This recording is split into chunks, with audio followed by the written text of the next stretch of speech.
Good afternoon or good evening, listening audience, depending on where you're listening from in this magnificent world we live in. This is Michael Cross with another episode of Unlock the Door Radio, where our motto that I point out every week is question authority.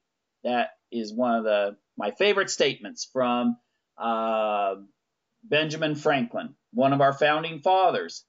If you're in the United States, it's probably a good idea to be studying up on our founding fathers, especially in light of our fantastic guest we have tonight, Cheryl Chumley, who is the author of Police State USA. Hello, Cheryl.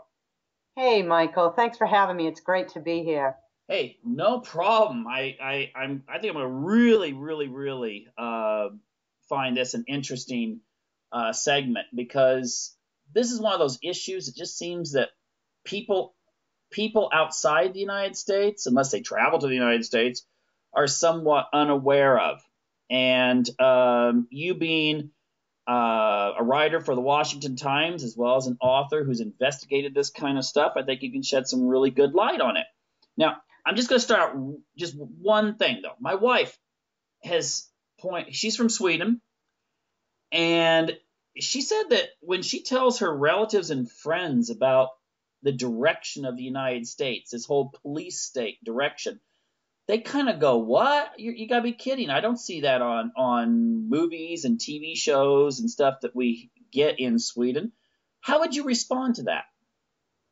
Well, I guess I would say first and foremost, that's good. We still have the reputation of being a freedom society around the world. So in that sense, I'm cheered by that doubt that she receives from her family and friends. But on the other hand, she's exactly right. The direction the United States has taken, specifically since September 11th, but in more general, broader terms, since the progressive movement started in this nation decades ago, the direction has led us to a state where the federal government, the state entities, the local governments are encroaching at every level in all aspects of human activity.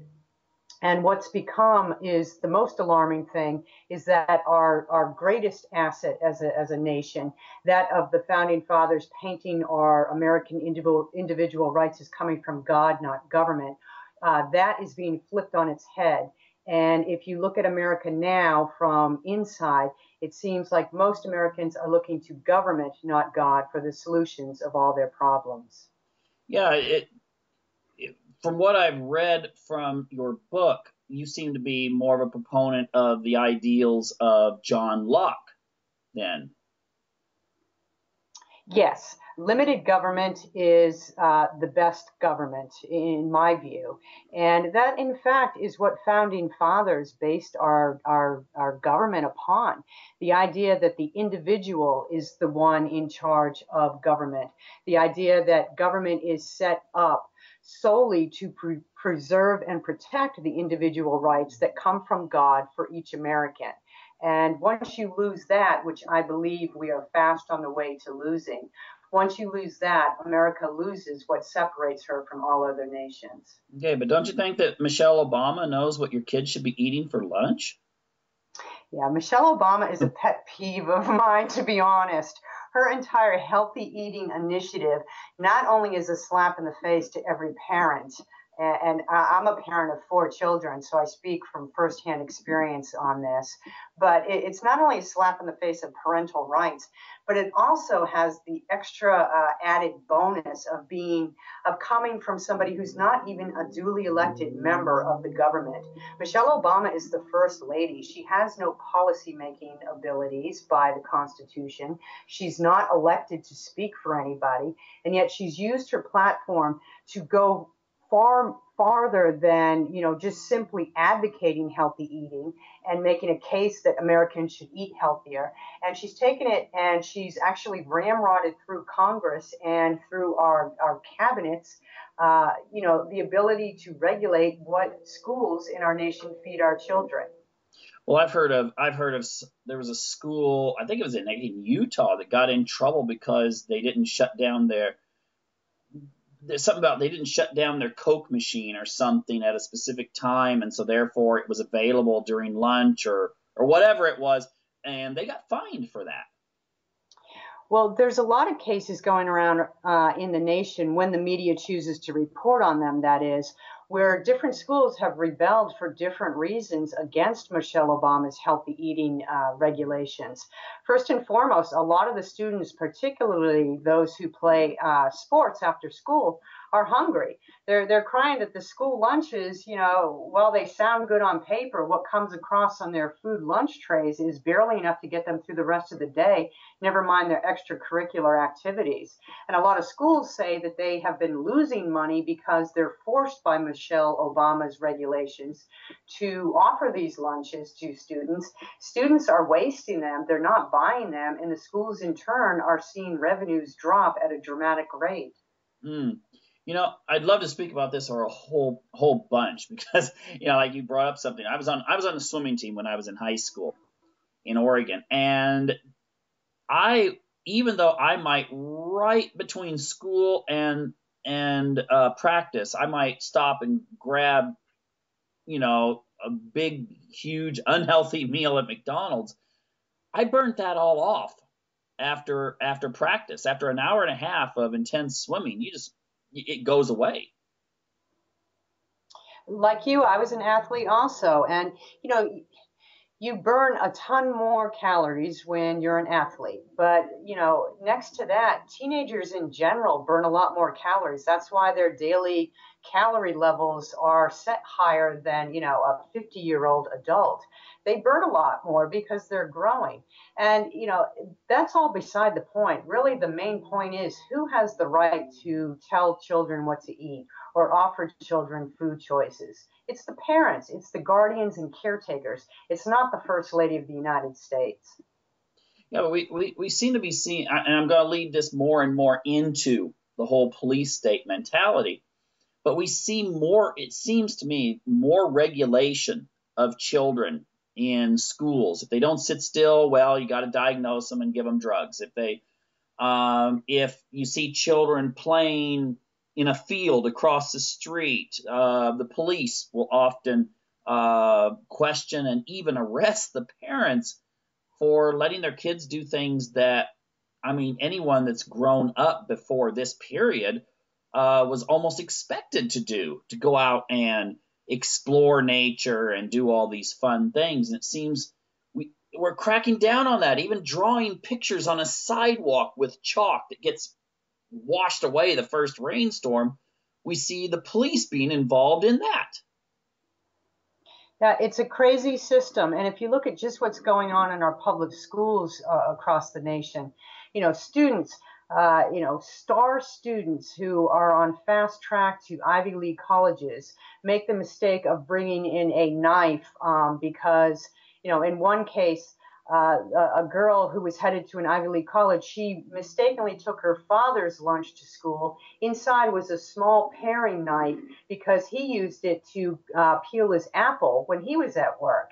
And what happened was she got suspended from school. Her Ivy League hopes pretty much disappeared overnight. That was a real knife, but there are other cases where a student brings in a plastic knife, can't even do anything with a plastic knife, or leaves something in their locked car in the school parking lot, that was partially hidden under the seat, such as a knife or a jackknife, Army Swiss knife, and so forth. And these students find themselves in massive trouble, not just from the school authorities, but as you point out, they bring the police in on these cases. And overnight, students see their, all their hard work in high school and their hopes for college disappear overnight because of no tolerance policies and a crackdown on how students should behave. Well, it's really sad, I think, because in many countries, they really try to encourage students to have critical thinking and so forth. And it seems that rules and rules and rules. I was reading an article about some girls that got, some yearbook pictures taken, and the school photoshopped one girl's really tiny tattoo out of the picture because they didn't feel it was appropriate. And many schools have measuring tape. Well, we got to measure your dress to make sure it's just right or something like that. And I just remember going to school, if you went to school in the 70s or the 80s, it was pretty much just an assumption that, well, you dressed appropriately, but there was no set rules. Now there is extreme, point A, B, C, D type of rules. This is true. The instance you refer to about the photoshopping of school yearbooks, a couple months ago in Utah, which is in America, that's a big Mormon territory, which is fairly strict religious principles involved with that.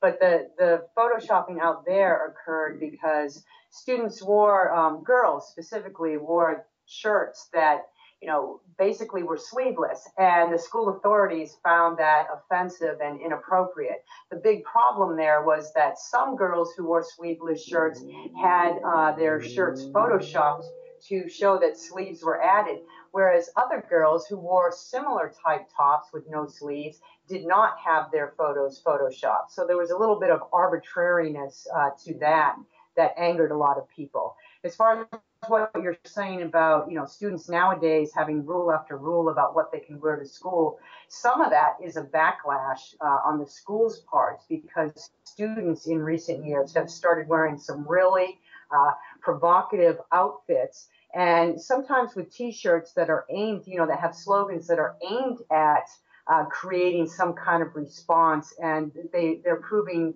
disruptive in class. Some girls wear skirts that are so short, there's no way that you can sit in class and not be a disruption to other students. So some of that is a backlash. Others of it, though, again, the parents should be in control of what their children wear to school. And if parents aren't doing the job, that's a fault of the parents. It's not a responsibility or a right for the school to step in and regulate. Yeah, and well, again, I want to jump into some other stuff here. The ACLU just recently came out with a report dealing with the use of SWAT teams and how this has evolved since the advent of SWAT teams back in the 1970s. And it seems nowadays, it's to the point that I've heard of cases where someone checks out a library book and it's overdue and they get SWAT teamed. What's going on there? Yeah, the ACLU has done. Usually, the ACLU does a lot of studies and investigations and advocate for a lot of policies that anger conservatives. But in this particular issue, which is the militarization of police, the ACLU has done a lot of good work that has united people from all political parties. And the big issue is the police in the United States have moved in recent years from becoming a force aimed at protecting and serving the general public to one of a more intimidating and aggressive in nature, specifically because of the September 11th terrorist attacks and their stated need to remain vigilant against all forms of terrorism. And what's happened is the Department of Defense offers, through its Pentagon 1033 program, the ability for local police departments to obtain at low cost or sometimes even no cost military grade equipment that's right off the battlefields of, say, Afghanistan and Iraq. And this equipment includes Kevlar's full body armor, weapons and so forth. But it also includes MRAPs, which are mine-resistant, ambush-protected armored vehicles, and other forms of armored vehicles. So the police get all this equipment, and because they have it, whether they paid for it or not using taxpayer dollars, the mere fact that they have it, that justifies them to use it. Police argue that they have the equipment, they want their officers to remain safe on the job. So anytime they have to serve, a warrant, say, in a high crime neighborhood, or a warrant on a drug suspect, they are more apt to use this type of equipment than they ever were before. What happens is, and we just saw a case a few weeks ago in Georgia, is some of this police type aggression runs amok. there was a 19-month-old toddler who was sleeping in his crib in a home in Georgia. The police, dressed in SWAT-type gear, stormed the home at 3 a.m. in the morning because they had a no-knock warrant to search out a drug suspect. Once in the home, one of the officers threw a flashbang grenade. It landed in the baby's crib.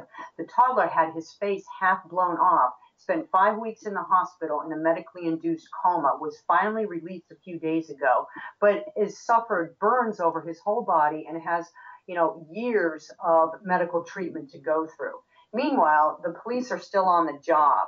And it's instances like this that the ACLU points to rightly that need to come to an immediate stop in America. And the only way to do that is to scale back some of this police militarization that we see going on. Well, I remember I watched a documentary. It's a really good documentary called The Power of Nightmares. I think it was the third segment of that. It's from the BBC. It hasn't been taken down on YouTube. It's a good one to watch. But they were dealing with the repercussions of 9/11 and how politicians have learned how to use the psychology of fear to stay in office. And one of the things that there was a cop interviewed, and he said something like, well, I don't know what a terrorist looks like, so I always have to keep my eye out on everyone. And I think that's very, very telling about the attitude of the police in the United States today. It is. And I can tell you the last few weeks on some of the radio shows I've done, they've had call-in opportunities. And some of the callers who have telephoned in on air are either former police officers or existing police officers. And they say the same thing. They say the training that's been going on in recent years in police academies across the United States is almost a tone or almost a message of shoot first, ask questions later. It's not like police are randomly just gunning people down and then trying to question them, but that the tone has shifted to such a degree that even police officers, those with several years experience on the force, are becoming alarmed at this tone shift. And what's happening is innocent Americans are being regarded in police officers' eyes immediately as suspects for the simple so-called crime of walking down a street. And that's what you describe about the fear, the tone of fear that's being generated. That's something that's a big red flag. Yeah, I mean, I used to, I used to warn people when I would go with them, visit places like Russia, to try to avoid the police. But now when I hear that someone's visiting the United States, I actually encourage them, if you don't need to talk to a policeman, try to avoid them at all possible cost. It's kind of a sad commentary what you say, but that's not a bad piece of advice, because it's not just police officers watching you walk down the street and feeling, are they looking at me as if I'm a suspect? The police have now at their disposal certain types of technology where you're actually placed under surveillance absent your knowledge, because they are trying to root out suspects. Some of this technology even includes, science fiction type stuff come alive, where they're actually trying to predict crimes before they occur, and not just keep that intel to themselves as a heads up, but actually act on that advisement, that technology and those warnings, and respond to those communities and start acting on advice about potential crimes before they've even occurred. This is stuff that's right out of Big Brother, Orwell type novels, and it's real on the streets of America right now. Well, it sounds like, what was it? That sounds like the movie. What was it called? Was it Minority Report? Was that the one with Tom Cruise? Yeah, it sure was. I didn't see it, but you're right. Yeah, and the sad part is that, when that movie came out, it just seemed like, okay, that's sci-fi, but they could never get that advanced. But if you really read up on a lot of the psychological research now, especially stuff that, well, we get a trickle from what comes out of DARPA. They've got some pretty sophisticated techniques of scanning people and knowing what's going on in their minds. They sure do. The police have at their disposal backscatter vans where they can basically, as they roam through the streets and do their street patrols, they can peer in to vehicles and so forth. With the X-ray technology that's in these vans, they can peer underneath somebody's clothes and see what's in their pockets. And these are all searches and surveillance operations that are conducted absent a warrant, which, the Fourth Amendment is pretty clear. If you're going to search somebody, if you're going to search through their properties, you need to have a court warrant, meaning you need to show just cause. But all this type of technology is, plowing forward at the hands of police around the nation. And it's mostly pushing to the side the constitutional rights that our founding fathers forged. Well, speaking of constitutional rights, I mean, if we take a look at what the NSA does, I mean, am I being too paranoid if I tell people that maybe when you get out of the shower, you might consider getting dressed before you open your laptop up and start doing your search through Facebook? Well, I don't know. Cheryl Atkinson with CBS, she had that breach on her computer. So there's no telling, like you said, there's no telling if your camera's being peered into or not, really. I wouldn't stand undressed in front of my computer just because of little thoughts like that. The NSA hasn't been caught doing that, but they have been caught doing plenty of other things against innocent Americans. And the tone hasn't shifted enough in this nation to put a stop to those type of surveillance operations. But at the same time, I mean, if you send a picture of a husband or wife or boyfriend or girlfriend sends a picture to someone in a text message, that's all preserved, from my understanding, in the NSA database. Yes, the NSA did. The NSA does do operations on social media sites. They do scan, all your messages and communications on computers. But the difference is they say they're not just randomly scanning innocent Americans. They say what they're doing is targeting terrorist suspects. And if you're an American who happens to be in communication with one of these terrorist suspects, or during their pursuit of their terrorist suspect communications, they stumble across your message, that gives them the right under the Patriot Act and so forth to, look into the messages you as an innocent American have sent. There's been all kinds of allegations and accusations that the NSA has abused this surveillance technology, and in some cases it's been found that both the NSA and the FBI have conducted surveillance operations on social media sites used by innocent Americans, unbeknownst to those innocent Americans. And as you point out, there are 72 or so data centers around the United States where all these communications and data collections get sent, stored, categorized, and preserved for an untold number of years for reasons that still aren't clear to those whose data has been swept up and placed in those centers. But at the same time, I mean, we're talking about that Minority Report trying to predict someone's behavior based on what they've been doing and previously. And it seems like it'd be very easy to build a psychometric profile, as Edward Snowden pointed out in his recent interview. I don't know if all of that got played in the United States, but he said that they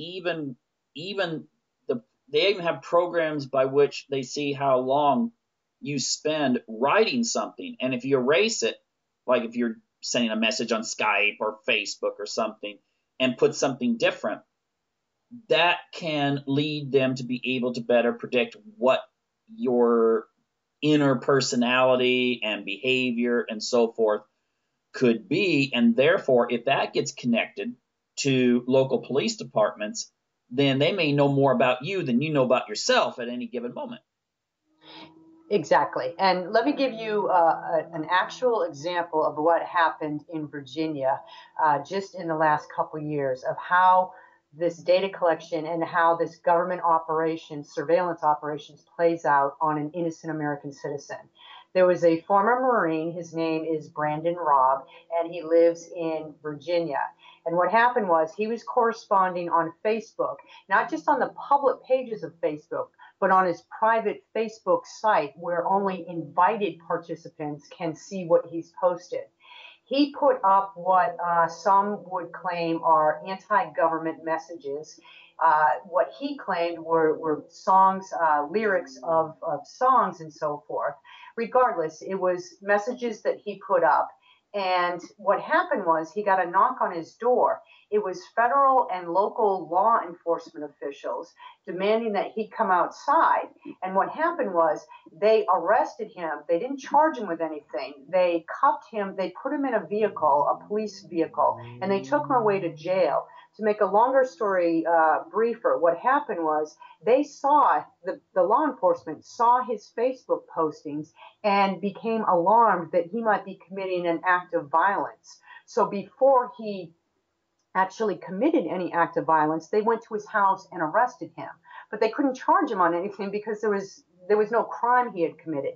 So what they did instead is they placed him, they put him in a psychiatric facility 3 hours away from his home to undergo behavioral and psychiatric profile testing. Meanwhile, his mother contacted, an attorney to find out what was going on. 5 days later, it turns out that the police had absolutely no just cause to arrest Brandon. They were forced by a court who ruled that this was completely ridiculous and arbitrary on the part of police officers. The court ruled that he had to be immediately released.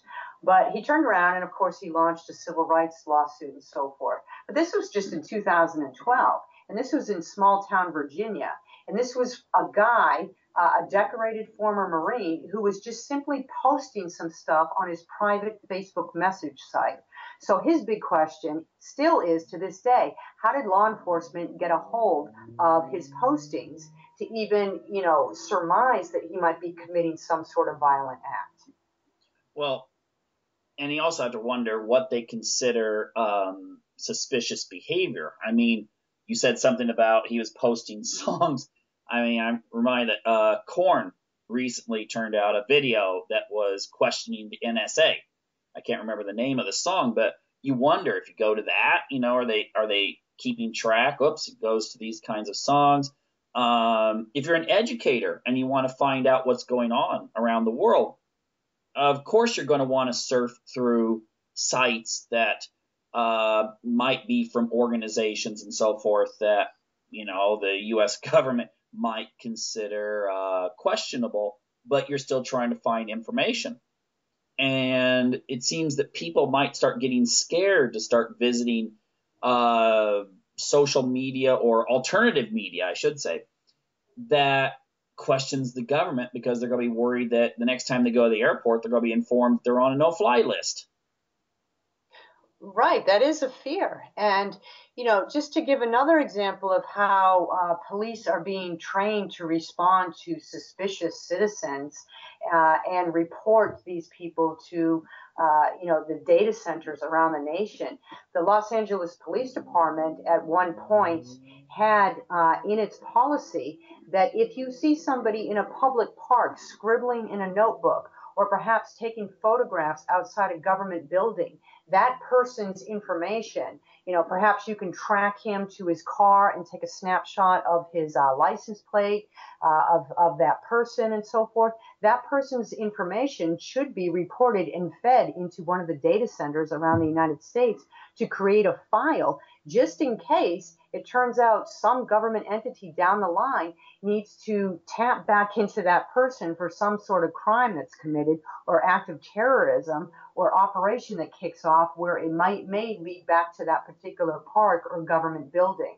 This is data collection that's going on around the nation, starting at the local police department level and being fed through the data centers all up the chain to the federal entities. And most Americans aren't even aware anymore of what they're doing. That's suspicious. Well, two things. One is I don't ever shop at Walmart, but do they still have those telescreen 1984 type screen, at Janet Napolitano, with the see something, say something thing? Oh, yes, the see something, say something is still in effect. But I'm not sure if they're at Walmart. Okay, and then, well, they used to be. They used to be. I know that. But then there was also I saw this video that was out there that was a training video, and I don't know if it was from a fusion center or something like that, but they even showed, like, if you're in law enforcement and you see someone taking a picture at a reservoir, that's supposed to be suspicious activity. And I was just thinking, I've gone many times up in the mountains, and I might be at a really beautiful reservoir or something like that, taking a picture of the lake, and I'm just wondering if one of these times when I do this, that some policeman's going to suddenly start coming up and questioning me as why I'm taking pictures at a reservoir. Well, you're absolutely right. And that's the problem. You don't know. You're just an innocent American going about your daily business. And next thing you know, you could have a police officer asking you, why are you taking that picture? And what do you say? If you say, I'm taking the picture because I want to, and this is America and I can, does that bring even more police heat down on your back? It's a little bit walking on eggshells in America right now. As I said, it's ratcheted up since September 11th. But people really need to be aware of what's going on, because if you're not aware of the atmosphere that's being generated on the police front in America right now, you have no way to fight it and turn back the tide. Well, and on top of that, the idea is that there is no law that I'm aware of that says you have to carry an ID on you all of the time. But I mean, you get a situation where I saw something about some lady that was jogging in Texas or something, and she didn't have any ID because she was jogging. How many times do you think, okay, well, I better take my wallet with me when I'm jogging? Right. And she got, the cops, I don't remember if they arrested her or detained her or whatever, but they were pretty physical with her. And again, this is something that before 9/11, you didn't even think about the idea of having an ID unless you were going to a bar or something and you needed to prove your age. Right. That's just right out of Nazi Germany or something, that you have to show your papers, show your ID.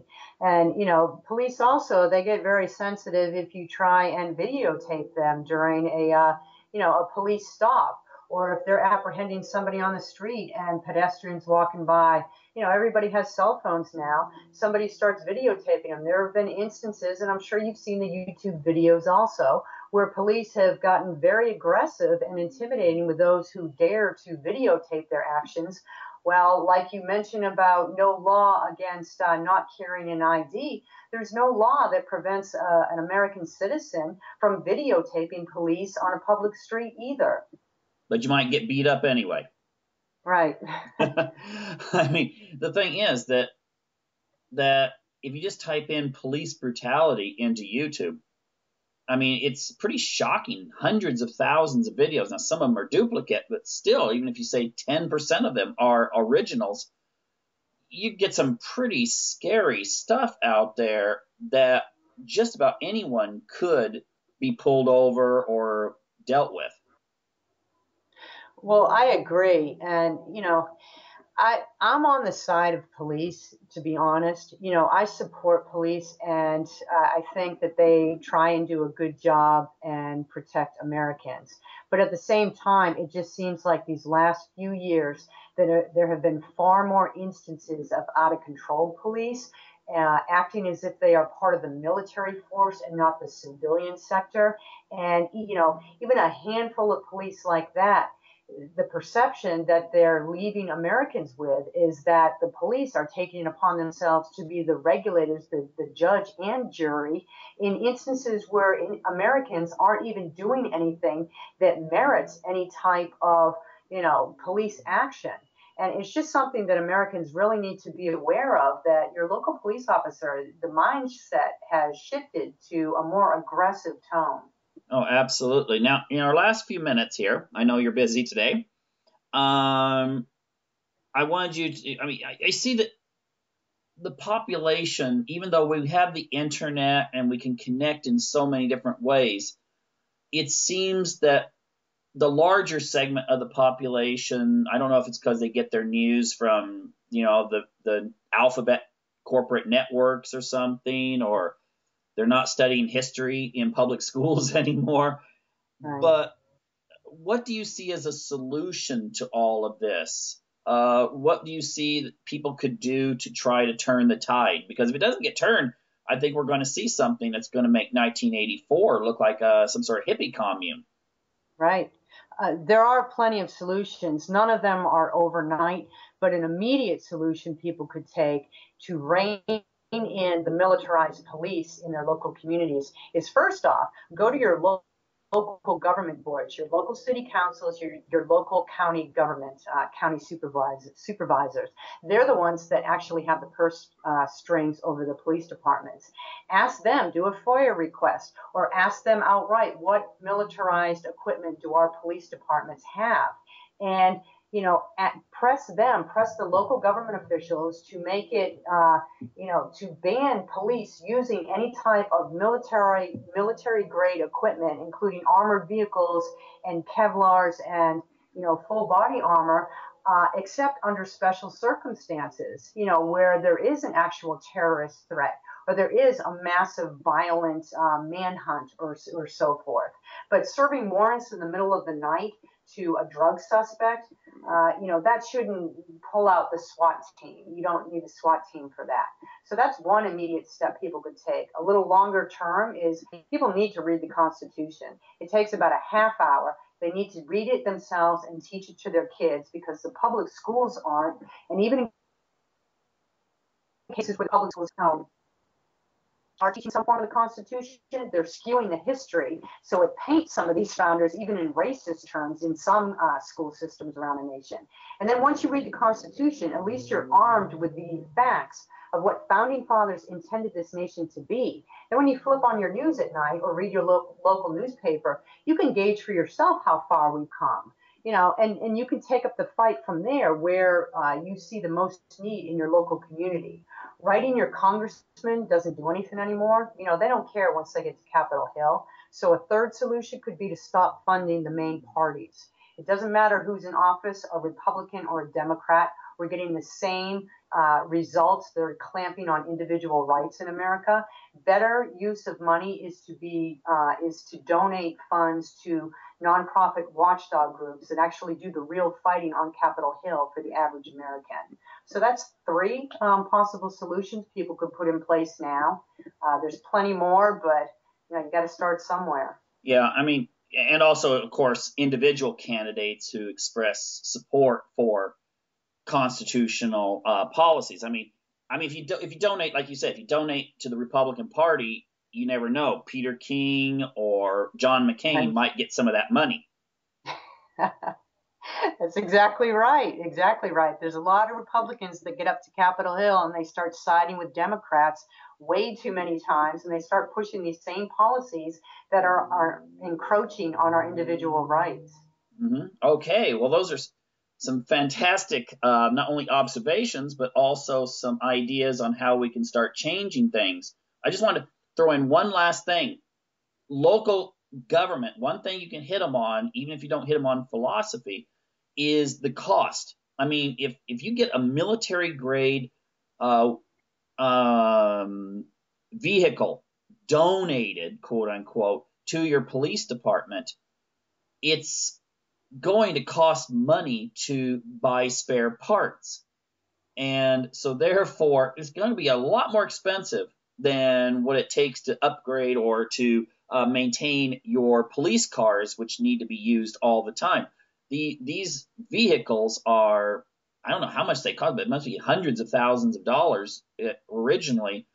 And then the company that makes them will benefit from all the maintenance that needs to be done on them. So there's kind of this military and there's a military industrial connection there that maybe if local governments were aware of, they would maybe not want to have all of this free, quote unquote, stuff. This is true. And there's also costs associated with the training. You can't just take the local police officer, away from his cruiser and stick him in an MRAP and expect he knows how to drive it safely, operate it properly, and so forth. So there's going to be, tons of man hours of training that need to go into this. And if they decide to hire a special team, just to operate these types of equipment and vehicles. That's a whole new slew of salary and benefit costs to hire new police officers just for that specific reason. Wow. Okay. Well, now, your book's on Amazon, right? Police State USA? Yes, Amazon and WND Books. Excellent. Well, I hope a lot of people pick up a copy and get better informed so they can inform the people around them and maybe break this trend that's taking place. Thank you so much, Michael. I appreciate it. And I appreciate you being on the show. And I appreciate all of our listening audience. And I encourage you to come back next week and visit our radio station again and get the perspective you're not going to be hearing in the local mainstream media. Thank you and have a good night.